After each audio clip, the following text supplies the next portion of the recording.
Je vois beaucoup trop de coachs sportifs en ligne qui ne sont pas nichés, qui ne savent même pas ce que c'est, ou soit qui ont envie de se lancer dans une niche mais qui ne savent absolument pas dans quoi se lancer. Donc l'objectif de cette vidéo, ça va être de corriger ça. On va voir ensemble qu'est-ce que c'est une niche. Tout d'abord, on va redéfinir ça. Ensuite, on va voir comment toi aussi tu vas pouvoir trouver ta niche. Et enfin, comment tu vas pouvoir vérifier ta niche. Parce que c'est quelque chose, ce dans quoi tu vas te lancer. Et il faut que ce soit une niche prometteuse dans laquelle il y a de la demande. Si tu te lances dans un domaine dans lequel il n'y a aucune demande, etc., ton business va couler. Donc c'est important de bien vérifier ça avant. Déjà, on va voir qu'est-ce que c'est une niche. On va redéfinir ça. Une niche, c'est un segment de marché, un groupe précis de personnes à cibler avec un produit. Alors le terme niche, il est valable pour un peu tous les produits qui sont commercialisables, mais là on va bien évidemment parler de coaching, d'infoprenariat et plus précisément de coaching sportif. Donc, pour une niche, il faut être précis, il faut répondre à un besoin, il faut répondre à un besoin dans cette niche. Il faut nicher en fonction, il y a plusieurs moyens, mais on peut nicher en fonction du sexe, de l'âge, de la profession, du statut familial. Je vais te donner un exemple pour que ce soit vraiment très clair. Ok. Déjà, tu pars d'un truc assez général, par exemple coach en perte de poids. Ensuite, tu resteras petit à petit de cette façon avec coach en perte de poids pour les hommes. Donc là, en fonction du sexe déjà. Et après, tu trouves ta niche exacte, coach en perte de poids pour les hommes entrepreneurs de 30 à 45 ans. Donc comme tu vois, là, on niche en fonction du sexe, de la profession et de l'âge. Mais bien évidemment, c'est possible de nicher uniquement en fonction du sexe, de la profession, uniquement du sexe, de l'âge, etc. Enfin, il y a tellement de combinaisons comme ça possibles que il y a une possibilité infinie de niche en fait. Maintenant que tu sais comment est-ce qu'on peut se nicher, on va voir comment la trouver ta niche. Concrètement, comment tu vas pouvoir faire. L'erreur que font pas mal de coachs sportifs en ligne, c'est de se lancer dans une niche par défaut sans vraiment y réfléchir. C'est-à-dire, ils ont vu qu'il y avait pas mal de demandes là-dedans et ils se disent, moi aussi je vais me lancer là-dedans alors qu'ils ont vraiment aucune affinité par rapport à ça.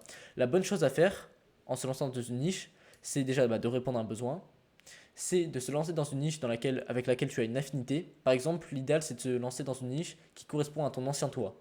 Si tu es un homme skinny, si étais un homme skinny qui a réussi à prendre de la masse, tu peux tout simplement cibler des hommes skinny qui veulent prendre de la masse.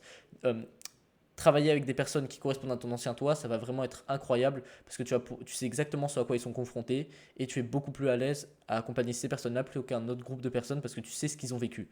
Donc, une niche avec laquelle tu as une affinité, et une niche dans laquelle tu te sens à l'aise d'accompagner des personnes. Ça rejoint un peu ça, mais tu n'es pas obligé d'avoir connu cette situation pour être à l'aise d'accompagner des personnes. Par exemple, moi, je n'ai jamais été coach sportif en ligne, mais j'accompagne des personnes aujourd'hui, des coachs sportifs en ligne qui veulent développer leur activité. Parce que je me sens à l'aise dans cette niche.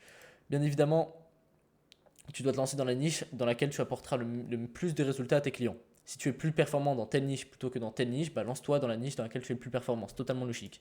Voici quelques questions à te poser pour t'aider à te définir tout ça.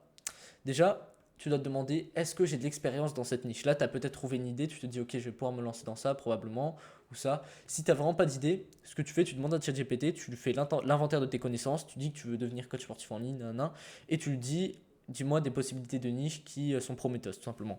Et là, tu vois en fonction de ce qui te liste, tu vois ce qui peut être le plus pertinent pour toi. Après ça, tu te poses ces questions suivantes. Est-ce que j'ai de l'expérience dans cette niche? Première chose.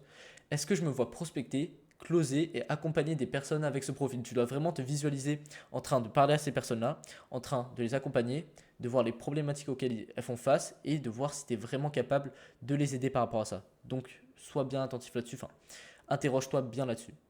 Et enfin, est-ce que tu te vois accompagner des personnes toujours dans cette niche, que ce soit dans 1 an, 3 ans? Essaye de voir la limite au bout de laquelle tu seras plus prêt à accompagner des personnes dans cette niche. Et c'est un bon indicateur ça. Maintenant que tu as trouvé ta niche, tu t'es posé ces questions, tu as bien réfléchi, en fait tu dois pas mal y réfléchir vraiment, tu vas pouvoir vérifier cette niche. Ok. Déjà, tu vas pouvoir vérifier en regardant dans les hashtags. C'est-à-dire, tu as identifié des hashtags dans ta niche qui correspondent à ta niche. Coach en perte de poids pour les hommes, tu peux mettre coach perte de poids homme. Tu n'es pas obligé d'être hyper précis, tu peux pas mettre coach perte de poids homme entrepreneur, c'est beaucoup trop précis, tu trouveras aucun post dans ce hashtag, mais juste coach perte de poids homme, et tu vas forcément trouver des concurrents comme ça au bout de quelques posts. Donc, tu identifies les hashtags dans ta niche, tu regardes s'il y a des concurrents, s'il y a des posts, quoi. Aussi, tu essayes de trouver des comptes Dreamsang, que ce soit sur TikTok, sur Instagram, peu importe, essaye de trouver des comptes qui sont exactement dans la même niche que toi. Si tu as des concurrents, c'est une très bonne chose. Pourquoi? Ça signifie qu'il y a de la demande. S'il y a des concurrents, forcément, il y a de la demande, donc il y a de l'offre. Il y a du marché, il y a de la concurrence. C'est-à-dire que s'il y a des concurrents, ils ont des clients. S'ils sont encore là, c'est qu'ils ont des clients, que leur activité fonctionne. Donc toi aussi, tu pourrais très bien en avoir. Alors que s'il n'y a pas de concurrent, c'est pas un bon signe. C'est pas oui, mais il n'y a personne, je vais pouvoir avoir le marché à moi tout seul, c'est un très mauvais signe. Ça signifie que c'est une mauvaise niche. Ok. T'as pas de concurrent, ça signifie qu'il n'y a pas de demande. donc il n'y a pas de marché. S'il n'y a pas de concurrence, ça signifie qu'ils ont tous échoué car ils n'avaient pas assez de clients, donc toi aussi tu échoueras.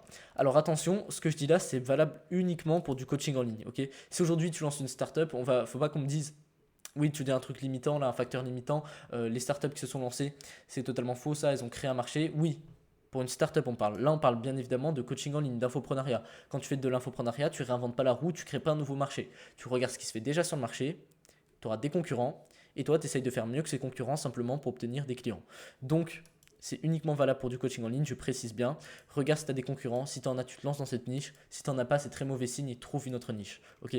Donc maintenant, si tu veux que je t'aide par rapport à ça, que tu vas avoir plus d'informations pour savoir comment te nicher, ou que ce soit des informations, prospection, création de contenu, avatar client, peu importe tous les aspects de ton activité, rejoins le canal WhatsApp, premier lien dans la description, je vais offrir énormément de valeur dessus. Je t'enverrai aussi un petit message pour prendre contact avec toi et voir si je peux t'aider.